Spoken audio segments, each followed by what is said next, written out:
after 9 were arrested by police, some of them tasered. Driving desire, as BMV locations open for testing how they're prioritizing teenagers looking to take the test and get behind the wheel. Summer tradition grounded. The Cleveland skies will be a little emptier come this September because of coronavirus concerns. And we'll help you up your garden game. Tips from the experts on how to grow vegetables and herbs.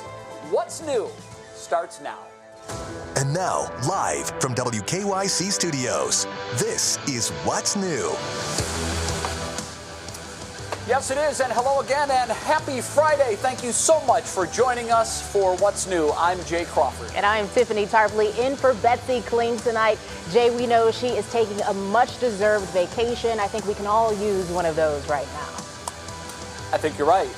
We begin tonight at 5 with news from Put-in-Bay. 3 News Investigates has learned the FBI has been asked to investigate possible police misconduct in Put-in-Bay. This after new body cam video shows a physical altercation between Put-in-Bay police and a group of people on the island last weekend.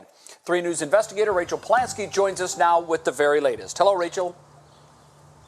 Hey, Jay. I just talked with the Ottawa County prosecutor, and I asked him if the conduct of the police is under investigation, and he told me the conduct of everyone there is being looked into. He also tells me that he has asked the FBI to review the incident. The video starts with sirens blaring as a group of 11 people are pulled over in a golf cart in Put-in-Bay Saturday night. You got your driver's license on you? Yep. According to the police report, the 8-passenger golf cart was overloaded with passengers. The driver was weaving across lanes, and he ran a stop sign. I didn't run no stop sign. The exact series of events and how it all unfolded is not clear. At this point, though, an officer pulls out his gun. Get back! Get back! Get back! You want to get shot? Get back! Get back! And 2 men are tasered. Down on the ground, now! Down on the ground! And everyone is arrested. Get all of them cuffed. Down on the ground, now! Cuffs on everyone! By Monday, charges were dropped, at least for now, while police continue to investigate and review that body cam footage. And coming up tonight at 6 o'clock, we will hear from the Put-in-Bay mayor. Jay? Rachel, I'm wondering if you've had a chance to talk with Put-in-Bay police. Yes, so we found out that the chief has been placed on paid leave, and the 2 officers that were involved, they have since resigned, Jay. All right, we'll wait for more on that investigation. Rachel, thanks. Of course.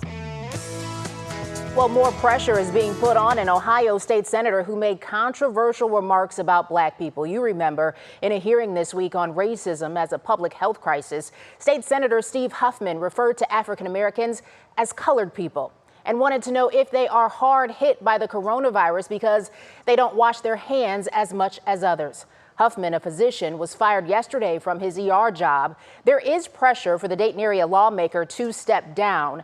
State Representative Stephanie Howes of Cleveland, who heads the Ohio Legislative Black Caucus, is leading the charge. She says his comments are not only racist, but represent the implicit bias that exists in government and other aspects of society. The reason that we have the health disparities within the African American community is specifically due to racism here in America and how African Americans are not believed when they say they are hurting. They are not giving the best options when it comes to treatment and care. And then for it to come from a medical doctor professionally, it really highlights what we have in this system. So Huffman has apologized, saying he awkwardly phrased his question. As of today, he has no plans to step down. Tiffany, a handful of BMV locations began offering driver's tests again following the COVID-19 shutdown. Amanda Abraham tells us while some have rescheduled their tests, others may have to wait a little while to get that driver's license. It's become an image we're used to seeing. Today, the line forming outside of the BMV location on Rockside Road in Bedford, the only Northeast Ohio location open. Scout Hahn was able to take her driving test today after waiting more than 3 months. So it was a lot of waiting and a lot of practicing to make sure that when it did come, I did pass, so that I didn't have to wait longer if I did fail to take it again. Just 6 BMV locations opened up today across the state. They're scheduling appointments with first priority given to those who had their previous tests canceled. And once those tests are rescheduled, then appointments will be available for all other customers. But Han says she didn't have a testing date scheduled and was still able to get in. She says some of her friends are still waiting to take their own tests. Additional testing sites will open next week, but we're told it'll be a slow rollout. I'm Annie Abraham, 3 News. Manny, thank you. Ohio's unemployment system has come a long way in the past 3 months. Going back to March, the system has been flooded with more than 1 million jobless claims, leaving tens of thousands of Ohioans, though, still waiting for their benefits. But there are some success stories of those who have found that waiting can pay off. Our consumer investigator, Danielle Serino, has been trying to ease the workload and give a helping hand to some of those she found still waiting. I got a few notices that they needed more information. And I mean, I've been submitting all the requests. I've been filing all my weekly claims. But I don't even have like a dollar amount that shows up. Well, it turns out Paula had worked part of the year in another state, and that certainly complicates things. The Department of Job and Family Services says that makes it more difficult because they have to now wait for the other states to process that information. The people in Ohio have to get employment information from those other states. And, of course, they, too, are slammed with record numbers of claims. Tonight at 6 on What Matters Most, you can see how things worked out with Paula, and you might actually get answers on why you may still be waiting for your money.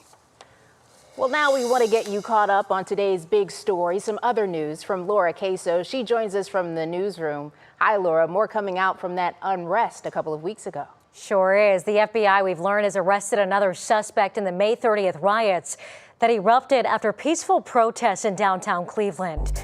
22-year-old Tondre Buchanan Jr. was arrested at work in Garfield Heights this morning. The FBI says it got tips about Buchanan's identity just half an hour after releasing photos of a man in an orange sweatshirt appearing to smash a window at Colossal Cupcakes. You're looking at that picture now. The FBI says Buchanan violated the rights of fellow Clevelanders by breaking into the business, destroying property, and scaring employees who are hiding inside. Well, the skies will be quiet this Labor Day weekend. That's because the 2020 Cleveland National Air Show has been canceled. The event, you know, attracts up to 100,000 people to Burke Lakefront Airport each year. The Board of Trustees said it made the difficult decision to cancel because of the large crowds that gather both inside the event, also on beaches, buildings, and parks to watch it. The air show has been a tradition since 1964. Well, the Cleveland Metro Park Zoo is giving us an idea of how it will keep visitors safe once it opens next Wednesday. Mark your calendar. The zoo will limit capacity to 75%, and you will have to register in advance online or at the box office. Guests are encouraged but not required to wear masks. Employees have to wear them. Some attractions will remain closed, including the rainforest, playgrounds, camel rides, the tram service, as well as some interior buildings like the Primate, Cat, and Aquatic Center. The good news is they're opening soon for those who are ready for it. Yeah, and so you can check that out, being fairly new to the area. No air show this year, but hey, you can check out the beautiful zoo. Okay, fair enough. I'll take it. Tiffany, thanks. I think I might come with you, too. Yeah, join, yes. All right, let's do it. Okay.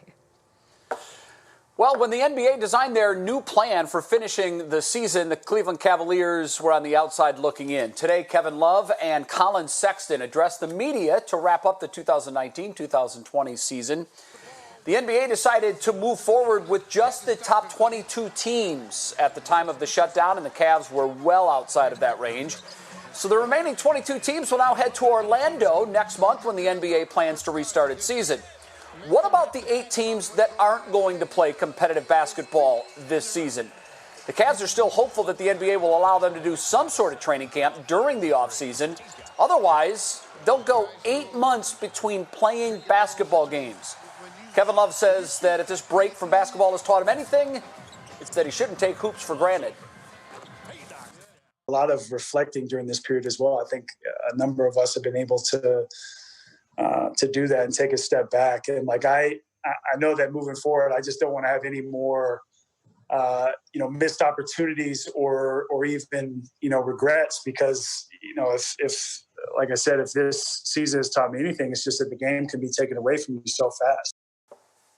Yes, it can. Now, the big question is, will we ever see Kevin Love in a Cavs uniform again?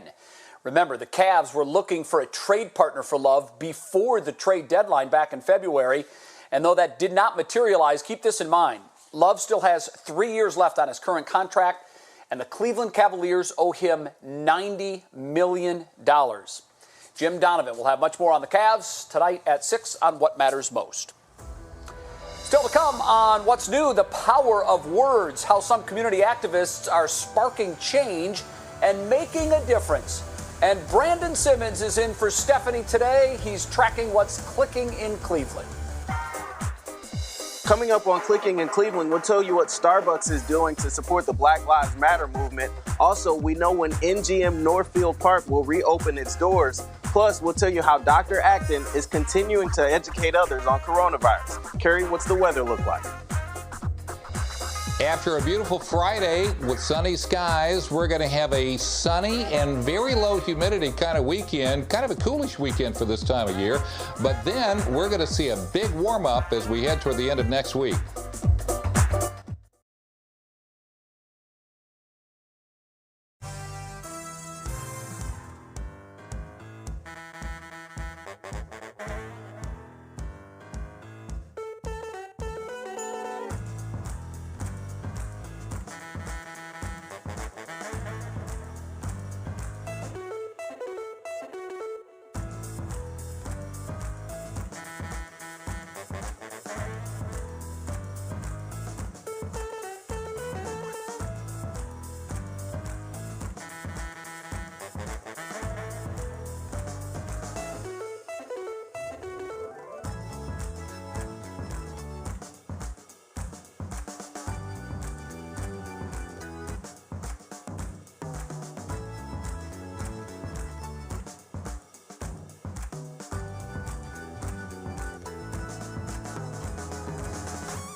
Welcome back to this Friday edition of What's New. The death of George Floyd has marked a turning point in history, and we want to shed some light on that in the local community activists that are trying to make a difference. And this is truly a powerful story. Jasmine Moreau is going to show us how poetry and words can come together to help all of us really come together. I, too, sing America. I am the darker brother. They send me to eat in the kitchen when company comes. But I laugh, eat well, and grow strong. Tomorrow, I'll be at the table when company comes. Nobody'll dare say to me, eat in the kitchen then. Besides, they'll see how beautiful I am and be ashamed. I, too, am American. Like the iconic poet Langston Hughes, Caillou Allen is a young black man growing up in Cleveland, Ohio. Though nearly a century divides them, they share the same pain. Yeah, I'm just another student, another voice who has something to say about what's going on. I believe to be silent about injustice is to be a part of it. Allen is a recent graduate of the class of 2020. He's headed off to the prestigious Morehouse College in the fall, a promising future, shaped in part by his participation in a local poetry troupe called the Distinguished Gentlemen of Spoken Word. Living in the fire, but I will not burn. Living in the fire, but I will not burn. If you weren't a part of this program, do you think you would have learned the same morals and the same stance of brotherhood? I wouldn't have leadership skills. I wouldn't have a lot of things had it not been for this group. The Gentlemen are a group of young men ages 8 to 18 led by Honeybell Bay, the official poet laureate of Cuyahoga County, an accomplished performer, minister, and community leader. She knows firsthand the power of words. I am the G-O-A-T, the P-O-E-T. P-O-E-T. Power over emotional trauma. Sadly, there's still more than enough of that to go around. That if you are human, you have felt the trauma of these past couple of weeks. The only weapon I have been using is the weapon I always use, and that's the power of the pen. Every little black girl needs to remind herself that she is the prize.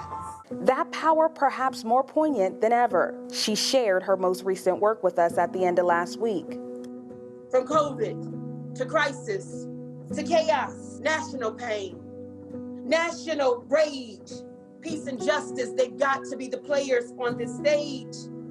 And I'm strange fruit, but I'm trying to write a new page. When it's not the water hose, but pepper spray. And we're still calling out the name Freddie Gray and Tamir Rice and Sandra Bland and Tanisha Anderson and Oscar Grant and Alton Sterling and Mike Brown and Eric Gardner and Walter Scott and Breonna Taylor. And this is a conversation we can't avoid. This is so much bigger than Floyd. COVID, crisis, chaos. A nation is screaming for peace and just us. Wow, such a powerful message. And there is so much emotion when it comes to this story as well. It originally aired in our special last night, A Turning Point, discussing race in America. And this morning, Jasmine reacted to that story she put together. Such an incredible poem written by Honeybell Bay as well as Caillou, and I'm starting to cry again because I actually just got an email that was really touching, and I don't want to cry, but honestly, you can tell how powerful words are. I just received an email from a viewer saying how powerful this message was, and it's, you know, it becomes really hard to tell these news stories every morning, trying to shed light on our community, trying to deliver the news that is fair and balanced as much as we can. You know, it gets hard every night. I think about my brother, my uncle, my cousins, myself. And we've been doing such a good job here at Channel 3, and I hope that we can continue to do it. And I truly appreciate the messages that I've been receiving so far and just everyone reaching out, checking on us to see if we're okay. But, you know, we can't stop here. We can't stop the conversation. We have to continue to keep fighting. And, you know, Jay, this is really proof of how important these conversations are. Something we didn't show in this piece was Jasmine's emotion after that poem. And let me tell you, it was just so heartfelt. I mean, you heard her there, but it's reaching people. And I think that's what is so important in this. It really does seem to be reaching people. And Tiffany, I'm curious to get your take on this. It does feel like this time it's different, that it's leading to something that we can point to as meaningful change. Would you agree with that? Do you disagree with that? Where do you think we are on the spectrum here? I pray that we are headed toward change, Jay. But it's just so hard because I was recently watching a Netflix documentary about the Rodney King situation in LA back in the 90s. And there are so many things in that documentary. I mean, I lived during that time that we are still seeing even to this day. And so we've seen the protests, we've seen the unrest. Now the question is, what's next? Things are changing. There are so many people who've been around even before me who say that this does feel different. And so I'm just going to hang on to their words, hang on to their actions, and make some actions of my own as well, and pray, this is that turning point. That is the best thing to do. We all have a voice, and it is everyone's responsibility to use it. Tiffany, thank you very much.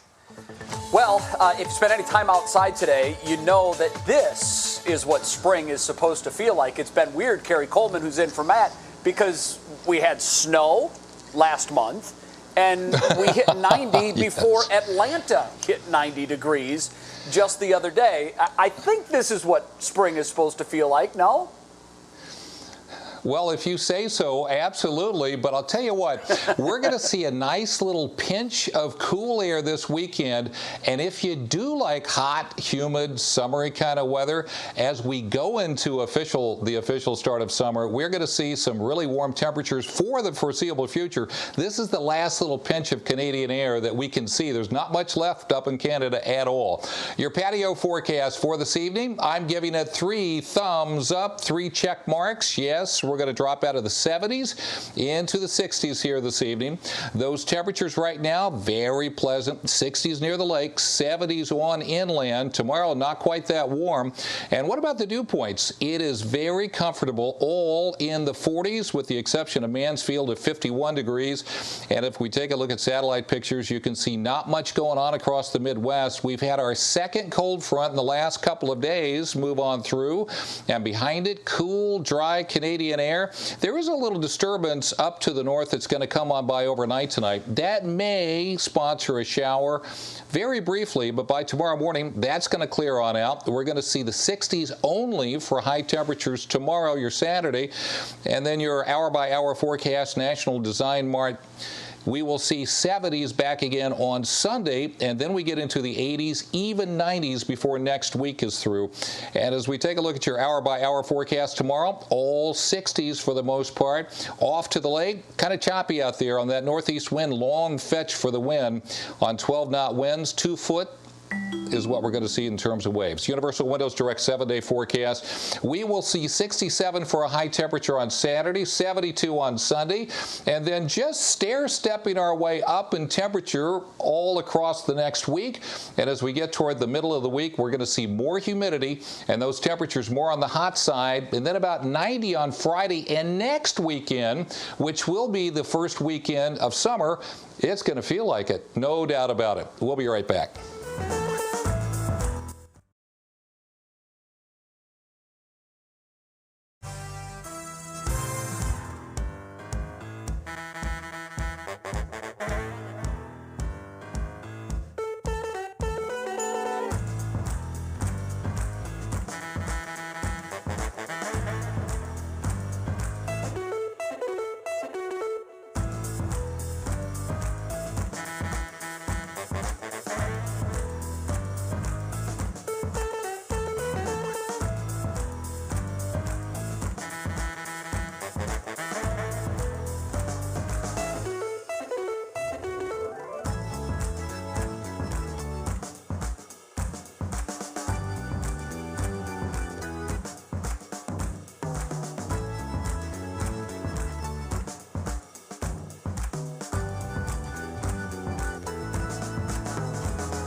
Well, of course, you know what that means, that music. It is time to check on what's clicking in Cleveland. And Brandon Simmons is in for Stephanie Haney today. And Brandon, boy, my timeline, my feed has been filled with Starbucks. Yeah, Starbucks. Yeah, lately we've heard from a lot of companies who are coming out in support of the Black Lives Matter movement. And recently, Starbucks actually sent a memo to employees saying they could not wear attire that had to do with Black Lives Matter because it could incite violence. Well, now Starbucks is backtracking on that memo and is instead working on making and shipping Black Lives Matter t-shirts to 250,000 of its store partners. Partners are employees. A new memo says the t-shirts will recognize the historic significance of this time and that the company is committed to being part of the change. Now, employees can now wear t-shirts, pins, and name tags that say Black Lives Matter. Now, also, casinos and racinos were given the green light to open under new guidelines, and we now have a plan for MGM Northfield Park. The state says they can open a week from today, but MGM is going to wait one day past that, opening at noon on Saturday, June 20th. The first phase will include restaurants, bars, and live racing. They'll be limited to just 50% capacity at the beginning to comply with coronavirus safety measures. Also, certain video slot machines will be off to allow for social distancing. Also, if you're one who drives there, you'll want to know that valet parking is being temporarily discontinued. There are also additional hand washing stations and dividers installed in some areas. Now, employees will be required to wear masks, however, guests are not. Now, also, Dr. Amy Acton may have stepped down as director of Ohio's health department, but she's still in the business of educating others about coronavirus. She'll take part in a special town hall for children hosted by Sesame Street that will air on CNN tomorrow at 10 a.m. This is the second Sesame Street town hall, and it was supposed to originally air May 30th. However, they had to hold off due to protests and other events having to do with George Floyd's death. Now, Tiffany, I want to go back a little bit and talk about casinos and just say, I'm a big fan of going to casinos, but I'm not sure if I'm exactly comfortable just yet. Even with all the different guidelines in place, I think that's something I'm going to have to wait on. Yeah, I think we feel that way about a lot of things, right? There are certain things we are ready to jump in and go ahead and do, and others, I'll wait. Do understand. Thank you, Brandon. I hear you. Well, states surging new coronavirus cases are on the rise in some states that started reopening sooner than others. What they're considering doing to stop the spread. And garden growing, the tips and tricks you need to grow your own herbs and vegetables from our food expert. And feed on the front lines, how a tribe favorite is helping doctors and nurses at the Cleveland Clinic.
And now, live from WKYC Studios, this is What's New. Welcome back to What's New on this sensational Friday. Thank you so much for joining us. I'm Jay Crawford here with the smiling Tiffany Tarpley, who is filling in for Betsy. Hi, Tiff. You know what? I'm impressed. Sensational. I love it. Boy. Oh, it's a beautiful day. Right. So we typically start off this half hour, right, with something uplifting. We're going to tell you something good. So here we go. We still haven't started the baseball season, but that's not stopping Tribe player Francisco Lindor from stepping up to the plate. So this week, he FaceTimed with hospital workers at the Cleveland Clinic and donated 150 pairs of New Balance shoes to help keep them comfy on the front lines of the COVID-19 pandemic. On the call, Lindor thanked them for all of their hard work that they're doing here in Northeast Ohio. How cool is that? And so we know earlier this year, he launched this new line with New Balance, and it's all about celebrating his Puerto Rican heritage. He is a one of a kind, that's for sure. You know, it's really a shame that part of what could be his last season in Cleveland has been stolen from us because of the coronavirus. I haven't completely given up yet on the hope that the Indians will re-sign him. I would say there is probably a 0.01% chance that that happens. We will be missing out on one of the all-time greats, not just on the field. Tiffany, he is just as good with the fans and in the community as he is on the field. And let's that's enjoy really him proof of that. while we can. Yeah, absolutely. All right, it is time now for our top talker this Friday at 5:30. And as the number of positive coronavirus tests grow dramatically here in the United States, so too does the concern over a second wave of the virus. Many hotspots now are slowing down their phased reopening, or some putting it on hold altogether. Here's NBC's Jay Gray. With restrictions easing across the country, many, cooped up for months, are now getting out. Shops, restaurants, bars, and beaches crowded, prompting fears of a second wave of COVID-19. People are getting tired. This is very alarming. So we're very much not flattening the curve. The curve is re-expanding.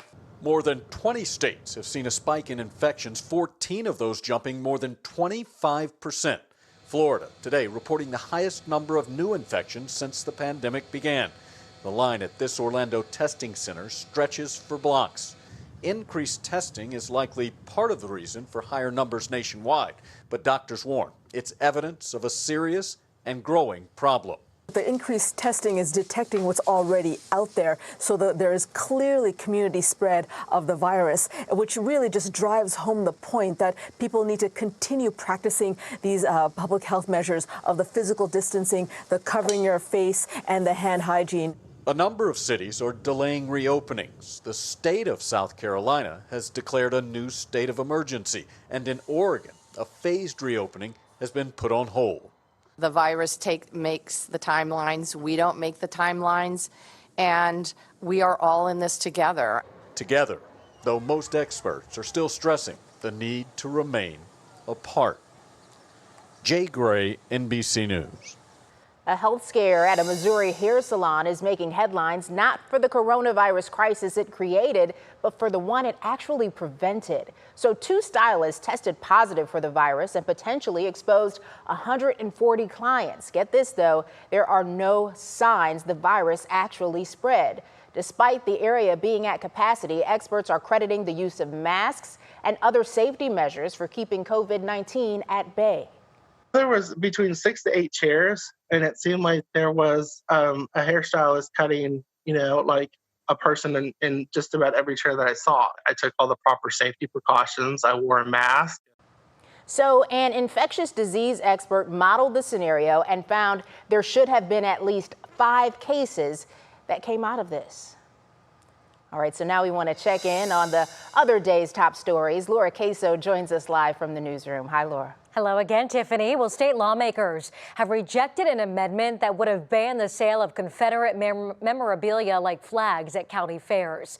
The amendment was introduced by Representative Juanita Brent from Cleveland, who called the Confederate flag a symbol of white supremacy and a reminder of slavery. Many Republicans voted down the amendment, saying it would violate the First Amendment right to free speech. The bill itself did pass. It calls for aid to county fairs impacted by the coronavirus. Cheers in Louisville as lawmakers unanimously voted to pass Breonna's Law, which bans the use of no-knock warrants. It's named for Breonna Taylor, who was killed by police in her apartment by officers who came in to serve a warrant without announcing themselves. Her boyfriend thought it was a home invasion and shot an officer with a licensed handgun. The officers fired back, killing Breonna. Senator Rand Paul has introduced a bill that would ban no-knock warrants nationwide. Well, the mayor of Chicago says she will hold officers accountable for video, look at them, that shows them lounging in the congressman's office during riots. One officer naps on a couch while others make coffee, even use the congressman's microwave to make popcorn. The mayor says looters were destroying businesses nearby, and the officers were close enough to see and potentially to stop it. And those are your headlines at 5:30, Tiffany. Definitely be following that one to see how that turns out. Thank you, Laura. Well, here is a new look now at Sony's latest PlayStation. It's called the PS5, and it features a new black and white design that matches a new controller, very sleek looking.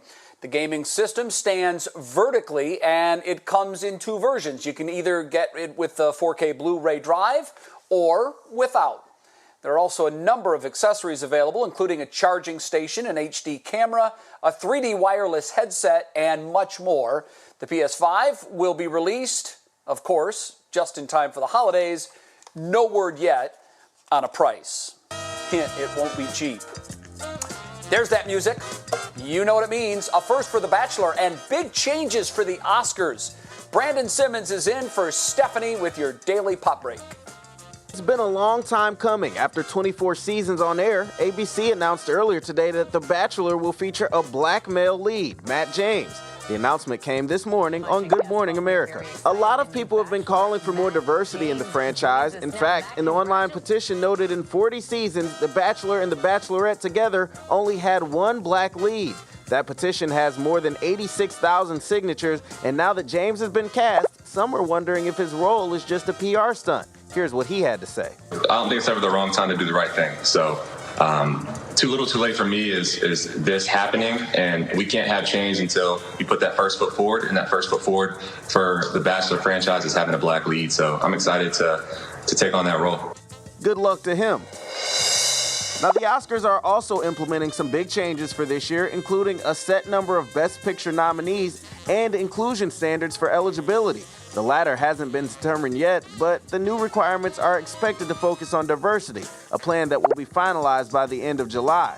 Because of the eligibility calendar year, we won't see any of the changes go into effect until 2022. And if you're looking for something else to watch this weekend, The King of Staten Island is out now, starring Saturday Night Live comedian Pete Davidson. But this film has some serious elements too. Don't worry, Mom. I know your daughter got smart and went to college and abandoned us. But I'm still here. I'm going to be here forever. The movie is loosely based on Davidson's life growing up on Staten Island, son of a fireman who died on 9/11. Now he's trying to find his way. You can catch the movie on demand right now.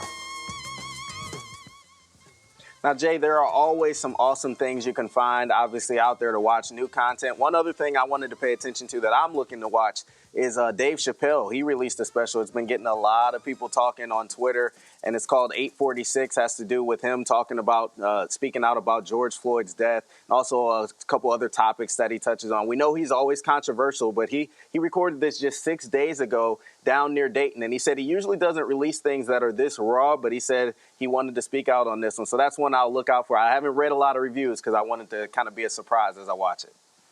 Very timely. I'm not going to spoil it. I have read some reviews. I think you'll enjoy it. I can just say that. If you're a Chappelle fan, it's absolute must-see television. Brandon, thanks. Have a great weekend. News tonight on the continuing saga of Major League Baseball. Owners and the Players Union just can't seem to get this right. Still have not come to an agreement on a shortened season. They're running out of time. There is a new proposal, though, that's being floated according to ESPN. Here it is. The owners are said to now be offering a 70 to 75 game season. You can tell these proposals are getting shorter with each one, with somewhere between 80 and 85% of the players' prorated salaries cooked into the deal. a little higher than their last offer, but fewer games for sure as time is running out. This proposal also includes an expanded playoff like the others before it. This is the third time the two sides have exchanged a proposal to get back on the field. We will hope this one is the one that lands a season. Trying your hand at gardening while still hanging at home, I know many of you are. Doug Trattner takes us to his home setup with a few tips to keep your plants very happy. Carrie, how's the weather looking? It was a beautiful Friday. We will have a coolish kind of a weekend for you with low humidities. Temperatures pretty modest as well. But then as we head toward next week, we are going to see a real big warm up. I'll have the complete forecast.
Welcome back to What's New. Gardening and growing your own food has been so popular during the COVID-19 pandemic. 3 News food expert Doug Trattner happens to be a gardening expert as well, a man of many talents. He's in his backyard to show us how to up our garden game. Hey everyone, welcome to my home garden. Today I'm going to show you a few simple but important tips to give your plants the best possible chance of success. In order to give my spring vegetables a boost, I build this poly tunnel. It's like a mini greenhouse, simply just PVC. I cover it in plastic tarp. Creates like a little mini greenhouse so I can plant peas, lettuce, radish as early as February. And then when the weather warms up, I simply take it off and garden as usual.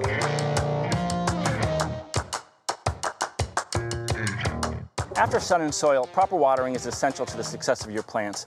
Drip irrigation is a great way to deliver the right amount of water where your plants need it most, the roots. There are various types of drippers that work better with row crops like carrots and big drinkers like tomato plants.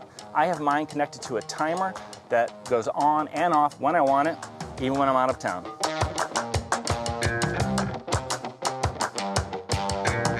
In a small garden like mine, you have to make every inch count. That's why I love succession planting. Succession planting is when you plant a few seeds of the same plant every couple weeks so that you have some ready every couple weeks. It's not all ready to harvest at the exact same time, so you have too much food and you end up wasting it. These lettuces are in various stages of ready to go, almost ready to go and seeds just planted. As Cleveland summers get hotter and hotter, mulch becomes more and more important. We know mulch keeps weeds at bay, but it also retains moisture, which means you have to water your plants less often. And as this organic material breaks down, it feeds the soil and thus feeds future plants. I'm going to go ahead and put these tips on WKYC.com. What great tips. Beautiful day today to get out into the garden, Carrie, and I guess the big question is, can we get out into the garden this weekend and enjoy the weather as well? Not a problem at all. Perfect. You know, they say 72 is like the perfect temperature for most people. That's what our high temperature was today. 57 was our low. And if we look at the report card for this evening, all check marks. Yes, you're getting outside. Patio forecast shows you nothing but fine weather here this evening. Comfortable humidities, comfortable temperatures. And we're going to see very much the same pattern all the way through the weekend. Those temperatures out there right now, 60s toward the lake, a little bit cooler, but 70s on inland. Won't be that warm tomorrow, though. Our average high temperature today about 78. We'll see about 68 tomorrow. Dew points, they're cool, only in the 40s in most locations. Now, overnight, a little disturbance to the north is going to drop on down. That could sponsor a shower. We've seen 2 cold fronts in the last couple of days, and they both have help dry us out and cool us down. But this is the last pinch of really cool Canadian air for a while. Your hour-by-hour forecast by National Design Mart. A couple of showers overnight possible. They're still going to be kind of scattered. Then only 60s tomorrow for a high temperature. Then we'll be back into the 70s under loads of sunshine for your Sunday. Still those north winds, though, keeping us dry and cool. On the hour tomorrow, only in the 60s after starting out in the low 50s. Off to the lake, kind of choppy, that northeast wind giving us about 2-foot waves or so out there in your Universal Windows Direct 7-day forecast. We see the 60s for Saturday, couple of days in the 70s then, and then back into the 80s for Tuesday, Wednesday, and Thursday. And for Friday, getting up to about 90, and also that humidity is really going to be increasing in there as well. And as we head toward the first day of summer, which is next Saturday, a week from tomorrow, we are certainly going to be feeling very much like summertime weather, and for the foreseeable future, Tiffany, it's going to feel very hot and humid, just like summer should. Well, there we go. That's good. And I'm in awe that I don't see any rain in that forecast. No, maybe a bit tonight, but not much. All right. Well, thank you, Carrie. Well, still ahead, thanks and farewell. Mike Polk's send-off for Dr. Amy Acton.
She stunned so many of us with news that she was resigning as director of the Ohio Department of Health. Well, today, Mike Polk looks back at Amy Acton's time in charge.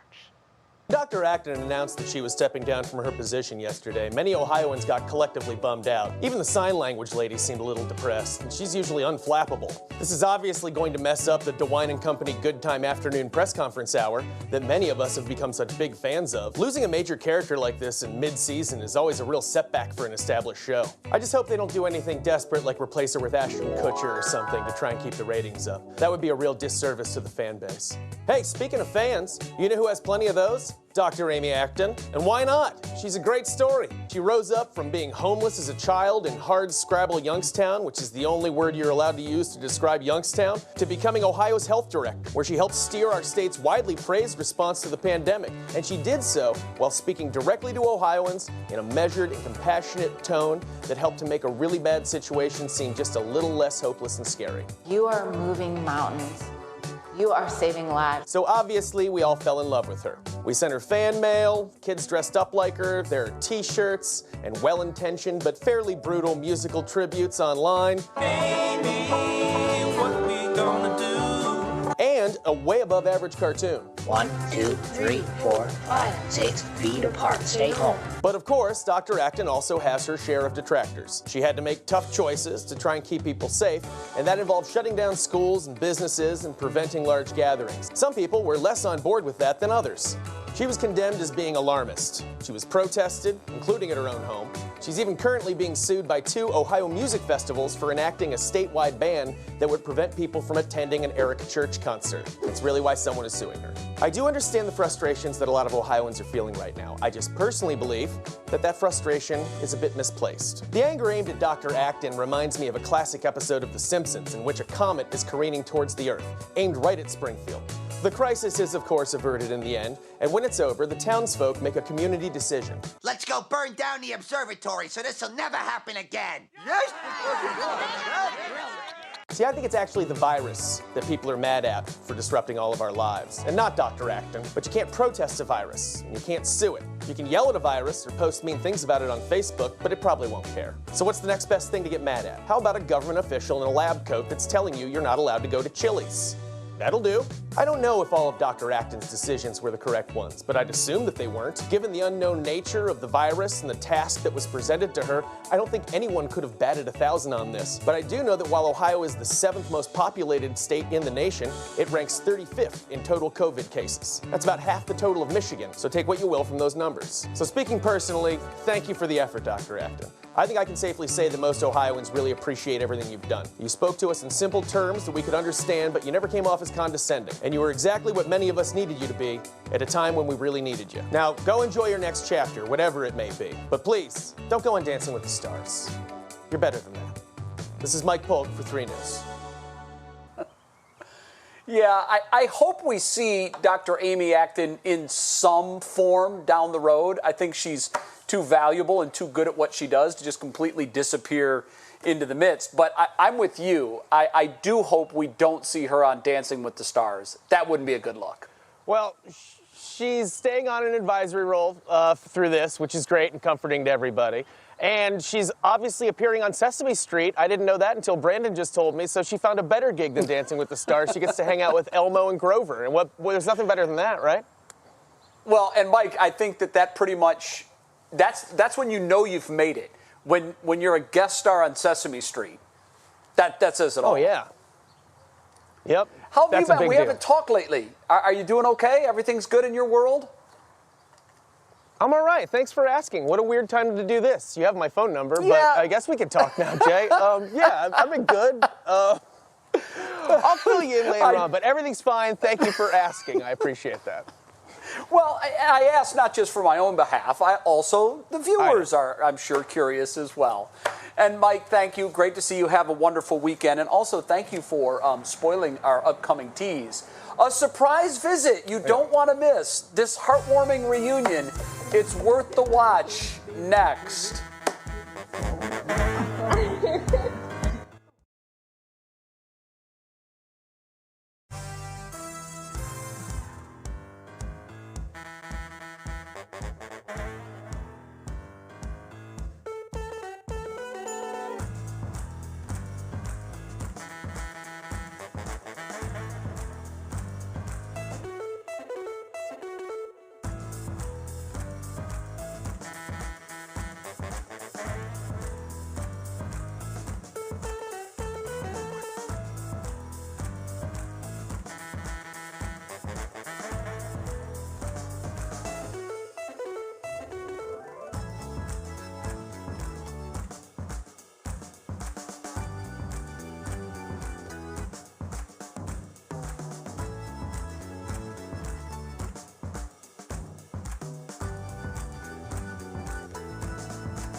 It is time now for your Worth to Watch, and today a heartwarming video that comes to us from an assisted living facility in Iowa. Comanche, Iowa specifically, Jay. It's about an hour and a half outside of Cedar Rapids, and Elaine lives at Park Vista Retirement Living.